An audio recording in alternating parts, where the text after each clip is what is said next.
All right, so we're diving deep into ghostwriting today. Look like you've been doing some research. Yeah, quite a bit. Awesome. And it looks like you've got a really great mix of stuff here.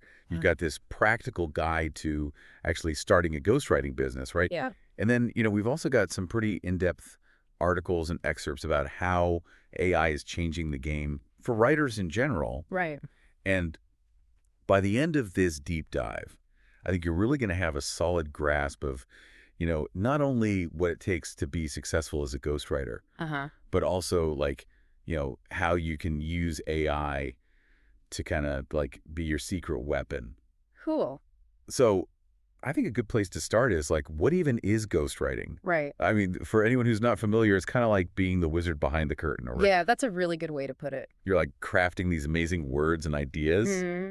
but then like someone else gets to step into the spotlight. Yeah, you're like the architect that designs this beautiful skyscraper, Right. but then someone else's name is on the plaque out front.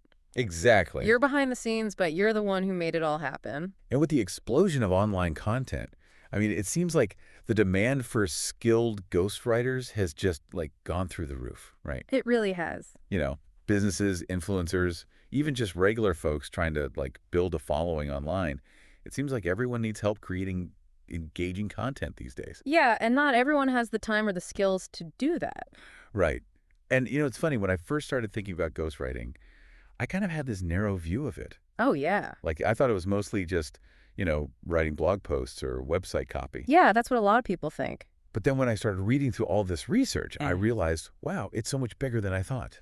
Oh, yeah. It's like, you could be writing books, you could be writing speeches. Right. I mean, even scripts for videos, social media posts. It's really become its own universe. It's a whole universe of writing, and it's all happening behind the scenes. And the best part is, there's so much variety in the work. You could be working on something completely different every day. That's what I love about it. Like one day you could be writing a white paper for like a super serious business. Right. And then the next day you could be working on like a memoir or a children's book or something totally different. You're constantly learning and challenging yourself. Right. So, we talked about what ghostwriting is, but like, why is it such a hot thing right now? Why is there this huge boom in demand? Well, I think a big part of it is just the sheer volume of content that's being created online. It's overwhelming, right? It is. Everyone needs a blog. They need a social media presence. They need engaging website copy. At the price of admission these days, right? Exactly. If you want to be seen and heard online, Great. you got to have like a constant stream of fresh content. And that's where ghostwriters come in. A lot of people just don't have the time or the bandwidth to create all of that content themselves. Yeah, it's like, trying to be a chef and a waiter and a dishwasher all at the same time. Right. At some point, you need to bring in specialists to handle certain tasks. Exactly. And, let's not forget about the whole SEO thing. Oh, yeah, that's huge. I mean, you could have the most amazing content in the world, Hmm. but if it's not optimized for search engines, it's basically invisible.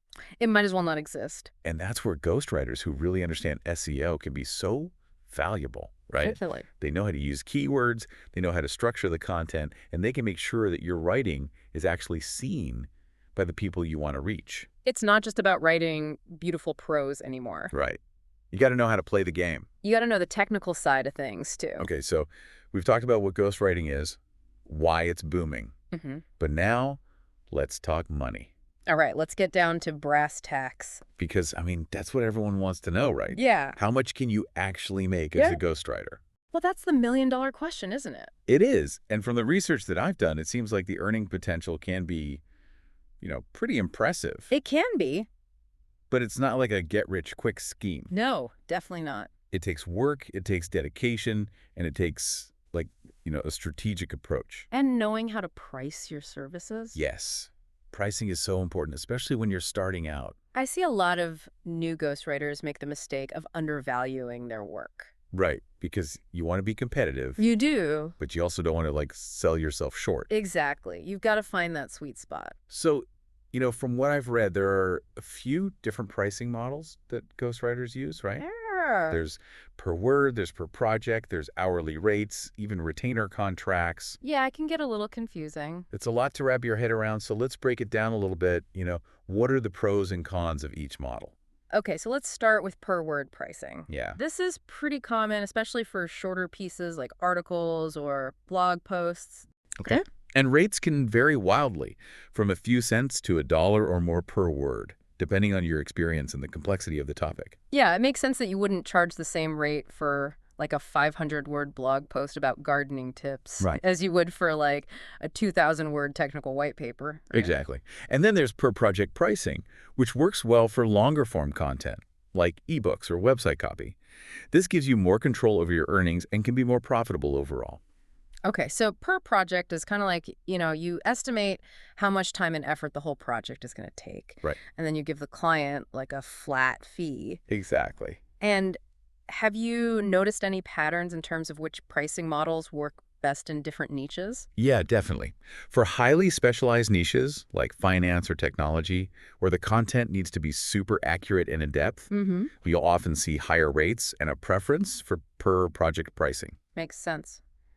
The clients in those fields are willing to pay a premium for, like, real expertise. Whereas in lifestyle niches, where the focus might be more on personality and like relatability, Yeah. per-word pricing is more common. Right, because the projects tend to be shorter and less technical. So, it's really about understanding your niche, your target client, and what they value, Mm-hmm. and then pricing your services accordingly. Exactly. You've got to know your worth. But, even if you have the perfect pricing strategy in place, Yeah. there's still the challenge of actually finding clients. That's often the hardest part, especially when you're first starting out. Because, like, where do you even begin to look for ghostwriting gigs? Right. Well, there are a lot more avenues than ever before. Okay. Freelance platforms like Upwork and Fiverr are a good starting point. They're like giant marketplaces where you can connect with potential clients from all over the world. Yeah, but I've also heard that those platforms can be super competitive, right? Well, they are. So, like, how do you stand out from the crowd? Well, it's all about showcasing your unique skills and building a strong profile. Highlight your niche expertise, craft a compelling bio, Okay. and make sure you have a portfolio of high-quality samples. So those platforms are one option. But what about those of us who are a little, more old school? What about, like, good old-fashioned networking? Is that still relevant in the digital age? Absolutely. I think networking is more important than ever. Okay, good. Joining relevant LinkedIn groups, attending industry events, even just connecting with people in your local community can lead to opportunities. So it's all about, like, building relationships, right? It is. And letting people know what you do. Yeah, because you never know where your next client might come from. Okay, so we've got freelance platforms, networking. What about cold outreach? Is that still a viable strategy? It can be, especially if you're targeting specific clients or niches. Okay. The key is to make your pitch personalized and relevant. Right. Don't just send out, like, generic spammy emails, right? Exactly. Nobody wants to feel like they're just another name on your list. You gotta, like, do your research. Yeah. Right. Understand what the potential client's needs are, Uh-huh. and then tailor your message to those specific needs. Right. You want to make them feel seen and heard. Okay, so, we can't talk about finding clients in the digital age without talking about social media, right? Oh, yeah, that's a big one. It's so important for freelancers, especially ghostwriters, to build a strong online presence. It is. But it's also, like, a little overwhelming, right? It can be. Because there's so many platforms out there. Mhm. So how do you know where to focus your efforts? Well, it really depends on your niche and target audience. Okay. For example, if you're writing for business clients, LinkedIn is a must. Okay. But if you're writing for lifestyle or creative brands, Instagram or Twitter might be more effective. So, it's not just about being on social media. It's about, like, being strategic Right. and using it as a tool to connect with the right people. And build your brand. Okay, so we've covered a lot of ground here. How to find clients, how to price your services. Yeah. But there's one more thing I want to touch on before we move on. Okay. And that's the idea of niching down. Ah, yes, the niche. I keep hearing that it's so important for success as a ghostwriter, but I'm not entirely sure what that means in practice. Well, it's basically about specializing in a particular area of expertise. Okay. Instead of trying to be a jack of all trades, you focus on becoming the go-to expert for a specific type of content. So, for example, instead of just saying, I'm a ghostwriter, Right. you might say, I specialize in writing white papers for the tech industry. Exactly. Or I'm a ghostwriter for health and wellness bloggers. Exactly. So, you're basically carving out a little corner of the market for yourself. You are, and there are a few key reasons why that's so beneficial. Okay, tell me more. First, it helps you stand out from the crowd. There are tons of talented ghostwriters out there, but if you can position yourself as the expert in a particular niche, you'll be more attractive to clients looking for that specific type of content.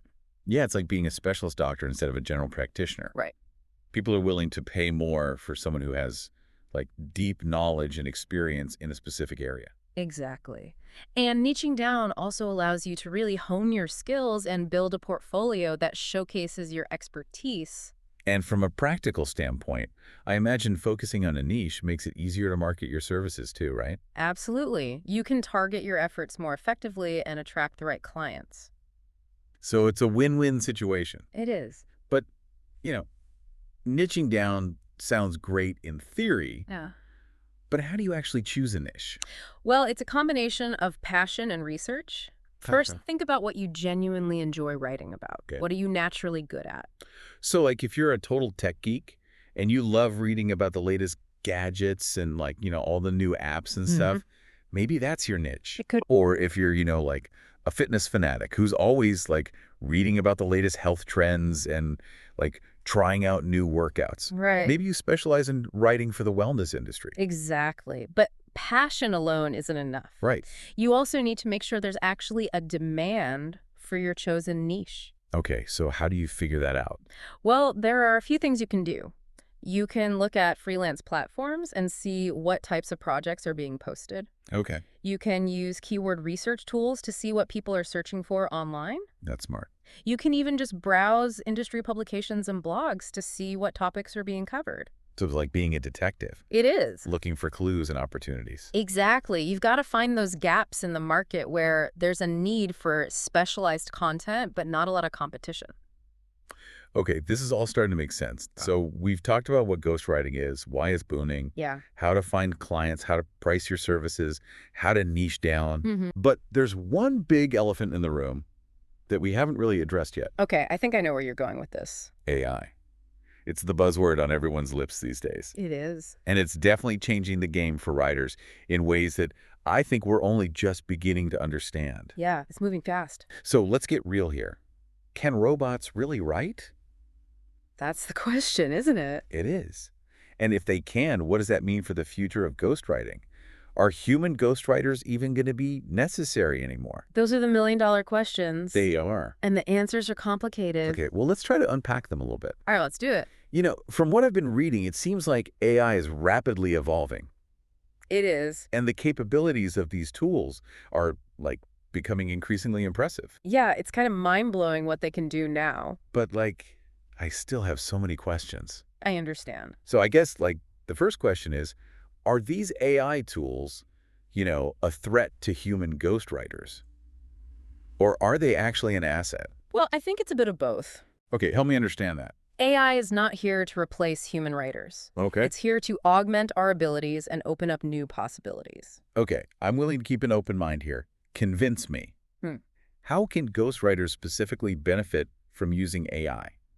Well, for starters, AI can really help with efficiency. Okay. Imagine being able to research a complex topic in, like, a fraction of the time it would normally take. Yeah, that would be amazing, especially for those of us who, like, get bogged down in research and, just kind of get lost in the weeds. Right. Because, like, I love research, but it can also be a real time suck. It can, and that's where AI tools can really help. They can analyze huge amounts of data in seconds. So, like, instead of spending days or even the weeks reading through articles and reports, Right. you could just, like, feed the information into an AI tool, Yeah. and it'll, like, spit out a summary of the key points. Exactly. It's like having a super-powered research assistant. That's wild. And then what else?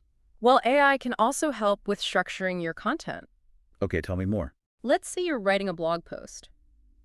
You can actually feed your research into a tool and ask it to generate a detailed outline. Wait, seriously? Yeah, Like the AI can come up with the headings, the subheadings, the bullet points? you can. It's like having a virtual brainstorming partner. Wow, that's amazing. Hmm. And is there anything else? Oh, yeah, there's a lot more. Okay. For example, let's say you're writing for a client with a very specific voice and style. Mm-hmm. You can actually train AI tools on samples of their previous writing. Hold on. You're telling me that the AI can learn to write like my client? It can. It's not perfect, of course, Right. but it can get surprisingly close. You feed it enough data, And it picks up on the nuances of their writing style. So it's like I could have a mini-me of my client Exactly. ready to crank out content in their signature style. Pretty much. Wow. This is amazing. But, like, also a little bit terrifying, you know? I get it. Because if AI can do all this, I mean, Yeah. what does that mean for a human ghostwriter? Right. It's a valid question. Are we all just going to be replaced by robots? I don't think so. Okay, good. I think human ghostwriters will always be in demand. Why do you say that? Well, AI is great at certain things, like mimicking, summarizing, organizing information. Right. But it still struggles with things like originality, empathy, emotional intelligence. Okay, so, like, it can spit out facts and figures, but it can't really capture the human heart of a story. Exactly. It can't replicate the creativity, the nuance, the emotional depth that a human writer brings to the table. Right, because, a lot of the projects that ghostwriters work on, Yeah. they're not just about conveying information. Right. They're about telling stories, connecting with readers on an emotional level. And that's something that AI just can't do yet. It's the difference between writing a report and writing a story. Exactly. One informs, the other moves and inspires. And, let's not forget about the strategic side of ghostwriting. Oh, yeah, that's crucial. The clients often hire ghostwriters not just for their writing skills, but also for their ability to, like, develop content strategies, identify their target audience, Yeah. craft messages that really resonate. Those are all skills that require human intelligence, creativity, and understanding of psychology. So, it seems like the role of a ghostwriter is evolving. It is. It's becoming less about being just a wordsmith Mm-hmm. and more about being like, a strategic partner, a creative consultant. Right, someone who can guide their clients through the complexities of content creation. Okay, so it's not all doom and gloom for human ghostwriters. Definitely not. It's actually kind of an exciting time to be in this field It is. because the possibilities are like endless. Yeah. As long as we're willing to like embrace these new technologies and figure out how to use them to our advantage. Exactly. The future of ghostwriting is about collaboration, not competition. I love that. It's about finding ways to leverage the power of AI while also honing those uniquely human skills that will always be in demand. That's such a hopeful and empowering message. I hope so. It's not about, fearing the rise of the machines. Mm-hmm. It's about embracing the possibilities they offer Yeah, and finding ways to work together to create something truly remarkable. that's what it's all about. All right, well, on that note, Yeah. So, we talk a lot about AI in the last part. yeah, it's pretty mind-blowing stuff. It is. But before we get too carried away with all the tech stuff, Right. I think it's important to kind of circle back and talk about the human side of ghostwriting. Yeah, absolutely. Specifically, the ethical considerations. Right, because you are essentially writing in someone else's voice. You are. You're telling their stories, you're sharing their ideas. Mm-hmm. That comes with a certain level of responsibility. Oh, absolutely. Ethical considerations are paramount in ghostwriting. Totally. And I think, one of the most crucial aspects is confidentiality. Right. You're often privy to very sensitive information. Yeah, I mean, you're dealing with people's, like, personal stories, Mm-hmm. maybe even trade secrets. So, like, maintaining discretion is essential. Absolutely. It's like being a vault for words instead of money. Haha, yeah, I like that. You're entrusted with something incredibly valuable. Yeah, and it's not just valuable, it's like Yeah. personal, Yeah. People are putting their, like, reputations in your hand. Absolutely. And that's why having clear contracts in place is so important. Contracts, yeah. Both the ghostwriter and the client need to be crystal clear on the terms of the agreement. Okay, so, like, what kinds of things should be included in a ghostwriting contract? Well, definitely confidentiality, Okay, but also things like, credit, right. ownership of the work. Ownership. Who gets to say they wrote it, who owns the copyright. Right, because that must be a tricky issue for ghostwriters, Yeah. right? I mean, you're pouring your heart and soul into this project, Yeah. but then someone else gets to take all the credit. It's definitely something ghostwriters grapple with. Yeah, For some, the anonymity is part of the appeal. Yeah, they enjoy being behind the scenes, the silent architects of these powerful words. that's interesting. So, like, they actually prefer to not have their name attached to the work? They do, yeah. Okay, I guess I could see that. But for others, it can be a little more challenging.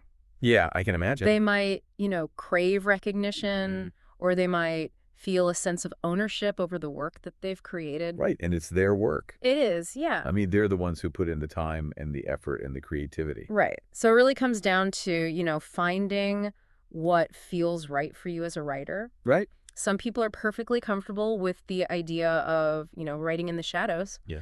while others might need to find ways to balance ghostwriting with projects where they can have their name on the byline. So it's all about finding that balance, right? Oh, yeah. Between the work that you do for others and the work that you do for yourself. Exactly. And, it's important to remember that even though your name might not be on the finished product, right? The value that you bring as a ghostwriter is immense. Oh, absolutely. You're helping people share their stories, build their brands, connect with their audiences. It's a powerful thing. It really is. You're kind of like the wind beneath their wings, I like that, yeah. They're helping them soar. You're making their dreams take flight. Okay, so we've talked about confidentiality and credit. But Mhm. what about copyright? Oh, yes, copyright. Like, who actually owns the rights to the work that a ghostwriter creates? Well, in most cases, the client owns the copyright Okay. because they are the one commissioning and paying for the work. Right. That makes sense. But again, it's crucial to have this spelled out in the contract The contract, yeah. so that everyone is clear on the terms of ownership, usage rights, and any potential royalties or future payments. Okay, so it's kind of like buying a house. How so? Well, you pay for the house, you get the deed, Yeah. and you have the right to do what you want with it, right? Okay, yeah, I see the analogy. Oh. But in this case, it's words instead of bricks and mortar. Right, exactly. Okay, so, speaking of words, I think it's important to talk about plagiarism. Oh, yeah, that's a big one. This is a huge ethical consideration in any kind of writing, but especially in ghostwriting, Absolutely. because clients are relying on you to produce original content. They are. And, any hint of plagiarism can really damage their reputation, And yours. right? It's like the kiss of death for a ghostwriter, right? Very much. So what are some, best practices for making sure that your work is always 100% original? Well, first and foremost, always cite your sources properly. So if you're using any information or quotes from other sources, you got to give credit where credit is due. Exactly. And of course, never, ever copy and paste content from other websites or publications. Right. Yeah. That seems like common sense. It should be, but you'd be surprised how often it happens. Really? Yeah, sometimes it's intentional, but often it's just, carelessness or a lack of understanding about what constitutes plagiarism. Right. And I'm sure it's tempting sometimes, especially when you're under a tight deadline and you're feeling pressured, It can be, yeah. but it's just not worth the risk. It's not. So what else? Well, I think using plagiarism detection software is a must these days. Okay. There are some really great tools out there that can scan your work and flag any potential issues. So it's like having a digital guardian angel watching over your work, Ah, exactly. making sure you stay on the straight and narrow path of ethical writing. That's a good way to put it. Okay, so we've talked about the big ethical considerations, Mhm. confidentiality, credit, copyright, plagiarism. Yeah. But I'm curious to know, what's it really like to be a ghostwriter? Ah, the million-dollar question. Yes. What are the day-to-day realities of this hidden profession? Well, it's a lot less glamorous than some people might imagine. Okay, so no red carpets or paparazzi. Haha, definitely not. It's a lot of solitary work, hunched over your computer, immersed in research and writing. But isn't that part of the appeal for a lot of writers? It is, yeah. That quiet time, lost in a world of words, crafting something meaningful. Exactly. It's a job for introverts who love to delve into different worlds, explore new ideas, and tell compelling stories. Even if their name isn't on the byline. Even if their name isn't on the byline, yeah. But it's not all solitary confinement, is it? No, not at all. There must be some interaction with clients, right? Oh, of course. Communication is key in ghostwriting. Yeah, that makes sense. You need to have regular check-ins with your clients to discuss their needs, gather feedback on drafts, Right. make sure that the project is on track. So, strong communication skills are just as important as writing skills in this field. Absolutely. And a good dose of empathy goes a long way, too. Empathy. Yeah, because remember, you're often working with clients who are, putting their trust in you Right. to represent their voice and their ideas authentically. So it's like you're stepping into their shoes, It is, yeah. but instead of walking in their footsteps, Yeah, you're writing in their voice. I love that. Yeah, that's a great way to put it. And speaking of voices, ghostwriters often work on such a wide range of projects, You do. each requiring a different, like, tone and style and level of expertise. Absolutely. So you might be, you know, writing a business blog post one day Right. and then a memoir chapter the next, Yeah. and then, like, website copy for a tech startup after that. Exactly. And that's one of the things that makes ghostwriting so challenging and rewarding. You're Yeah. constantly learning new things, expanding your skill set, Right. adapting your voice to different audiences and purposes. Like being a chameleon of words, I love that analogy. blending into different backgrounds, Yeah. expressing different perspectives. Yeah, that's really what it feels like sometimes. But in the midst of all that adapting and blending, Yeah. do ghostwriters ever get to, like, express their own creativity? Absolutely. I mean, while the client's vision always comes first, Right. there's still plenty of room for creativity in ghostwriting. Okay, so how does that work? Well, it's about finding creative ways to tell their story, Mm-hmm. engage their audience, and achieve their goals. So it's like you're a chef Okay. who's given a recipe, Uh-huh. but you still get to, like, add your own special blend of spices. Exactly. To make the dish unique and flavorful. Okay. You're bringing your own creative flair to the table. So, it's not just about following instructions blindly. Right. There's still an art to it. There is, yeah. All right. I'm starting to get a real feel for, like, what it's like to be a ghostwriter. Good. Solitary, yet collaborative. Challenging, yet rewarding. Anonymous, yet impactful. I think you've summed it up perfectly. It's a fascinating profession. It is. But, as we've been discussing, the landscape is changing. It is, yeah. The rise of AI is Mhm. bringing both, opportunities and challenges to this profession. Right. And I think it's time to really delve into that. Okay, yeah, let's do it. We talked a little bit about AI writing tools earlier, but I want to explore how they're specifically impacting the world of ghostwriting. Okay. Are they a threat? Are they an asset? Or are they a little bit of both? Well, that's the million-dollar question, isn't it? It is. And the answer, like with most things in life, is nuanced. Okay, I'm intrigued. Tell me more. So, AI writing tools are becoming increasingly sophisticated. They are? They're capable of generating, human quality content Really? in a variety of styles and formats. Wow, that's impressive. Mm-hmm. But does that mean that, like, Yeah. human ghostwriters are becoming obsolete? Not necessarily, I think. Okay. I You think, agree? while AI can certainly handle some of the more basic writing tasks, Okay, so, like, what? Give me an example. like drafting blog posts or creating product descriptions. Okay, yeah, I can see that. But I think it still lacks the human touch, Right. the emotional intelligence, the creative spark. The je ne sais quoi. Haha, exactly. The things that clients often seek in a ghostwriter. So it's like you can have a machine make a sweater. Okay. It'll keep you warm, it'll be functional, Mm, but it doesn't have the same, like, yeah. warmth and character. The soul. Yeah, the soul. Exactly. And it's that soul that clients are looking for. They Mhm. want someone who can connect with their audience on an emotional level, craft narratives that resonate, infuse their brand with personality. And those are things that, you can't really program into a machine, right? Exactly. AI hasn't quite mastered that yet. It's the difference between, like, writing a report and crafting a story. Right. One informs, the other moves and inspires. And that's where the human touch is irreplaceable. I agree. And, let's not forget about the strategic side of ghostwriting. Oh, yeah, that's a good point. Clients often rely on ghostwriters for more than just writing. Right. They need help developing content strategies, Mhm. identifying their target audience, Right. crafting messages that really resonate. Yeah, those are all things that require critical thinking, creativity, and a deep understanding of human psychology. Yeah. So, yeah, it seems like the role of a ghostwriter is evolving. It It's becoming less about just being a wordsmith, Yeah. and more about being a strategic partner, a creative consultant. Someone who can really guide their clients through the complexities of content creation in this digital age. Exactly. And I think that's a really positive thing It is. because it means that, ghostwriting is becoming even more valuable It is. and even more in demand. It's an exciting time to be in this field. It's not about, fearing the rise of the machines. It's about embracing the possibilities they offer Exact. and finding ways to, like, work together Mm-hmm. to create something even better I love that. when we could have created on our own. Collaboration is key. Okay, so welcome back. We're on the final stretch of our ghostwriting deep dive. Yeah, it's been a good one. I know, right? We've covered so much ground already. We have. Like what ghostwriting is, why it's booming, the ethics, the money, the whole AI thing. Right, it's a big world. It is. But Yeah. before we officially wrap things up, Yeah. I really want to dig into some practical ways that ghostwriters can actually use AI.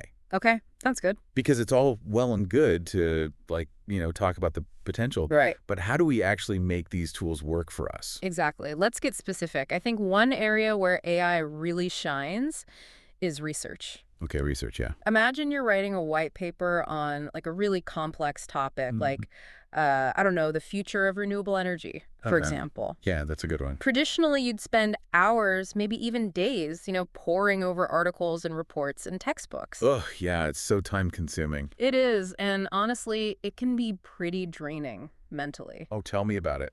Like I once spent a whole week just sifting through research for a client's ebook. Wow. By the time I actually sat down to write, I was like fried. Yeah, I get it. My brain was mush. That's where AI can be a total game changer. Okay, tell me how.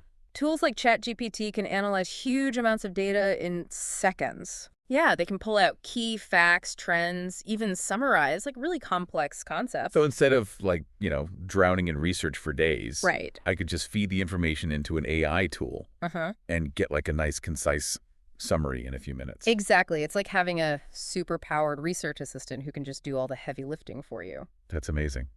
Okay, what else can these tools do? Well, AI can also help with like structuring your content. Okay, structuring, yeah. Let's say you're writing a blog post, right? Mm-hmm. You can actually feed your research into a tool like Jackber Okay. and ask it to generate a detailed outline with headings, subheadings, bullet points, the whole 9 yards. Wait, hold on. Are you saying that AI can, organize my thoughts for me? Pretty much. Because, Got it. I am the queen of scattered notes and messy brainstorming sessions. I hear you. To have a tool that could, impose some order on that chaos, Right. that would be a dream come true. It's a writer's dream for sure. And here's another trick, right? Let's say you're ghostwriting for a client who has a very specific voice and style. Mm-hmm. You can actually train AI tools like Jasper on samples of their previous writing. Wait, you're telling me that the AI can, learn to write like my client? It can. It's not perfect, of course. Right. But if you feed it enough data, it can pick up on like the nuances of their tone, their vocabulary, even their sentence structure. So it's like I could have a mini-me of my client, Uh-huh. Pretty much. ready to just crank out content in their signature style. Yeah, it's pretty wild. Okay, you have officially blown my mind. Good. I'm glad. But, this all raises a pretty big question. Okay, what's that? If AI can do all of this, Mm-hmm. are human ghostwriters even necessary anymore? That's the question everyone's asking, right? It is. Yeah. Are we all just going to be replaced by robots? I don't think so. Okay, why not? Well, because AI is great at certain things, Okay, like what? like mimicking and summarizing and organizing information. But it still struggles with things like, originality and empathy and emotional intelligence. Okay, so the heart stuff. Exactly. The stuff that makes writing really connect with people. Right. Think about the types of projects that ghostwriters often work on. Huh. Memoirs, thought leadership pieces, even marketing content that needs to really resonate with readers. Yeah. These require a level of nuance and understanding that AI just hasn't quite mastered yet. So it's like AI can write a report, Mm-hmm. but it can't write a story that, truly moves you. Exactly. And let's not forget about the strategic side of ghostwriting. Oh, right, the strategy. Clients often need help with developing content strategies, identifying their target audience, Right. crafting messages that really hit home. These Yeah. are all skills that require, human thinking, creativity, and understanding of psychology. Okay, so it sounds like, the role of the ghostwriter is evolving. It is. It's becoming less about being just a wordsmith and more about being a strategic partner, a creative consultant, Right. someone who can guide their clients through all the complexities of content creation in this crazy digital age. I think that's a great way to put it. It's exciting though, right? Oh, it is. I think it's a really positive development. It means that, ghostwriting is becoming even more valuable Right. and even more in demand. Absolutely. It's not about being afraid of the robots. Yeah. It's about embracing the possibilities that they offer, Mm-hmm. and finding ways to work with them, To collaborate. to collaborate, Yeah. to create something even better than we could have created on our own. Exactly. For anyone listening who's like intrigued by the world of ghostwriting and thinking about taking the plunge, Yeah. just remember it's a field that rewards curiosity, Absolutely. adaptability, and a real passion for the power of words. Couldn't have said it better myself. So keep learning, keep exploring, and most importantly, keep writing. Right on.